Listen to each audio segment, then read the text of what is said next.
आमच्या वेळेस काय हो, एकदा 10वी मॅट्रिक पास झाला की प्रत्येकाला मास्तर म्हणून घेतलं जायचं. आणि मलाही ती तशी संधी होतीच.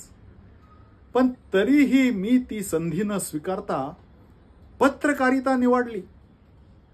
का ते ठाऊक आहे? कारण मला वाटलं इथं निर्भीडपणानं काम करता येईल, आपलं कर्तृत्व सिद्ध करता येईल. पण जसा तो टीव्ही प्रत्येकाच्या घराघरात पोहोचला तसा इथं पत्रकारितेचा बाजार उठला हो. आणि मग काय, प्रत्येक जण त्याला वाटल त्या पद्धतीनं बोलू लागला, दाखवू लागला.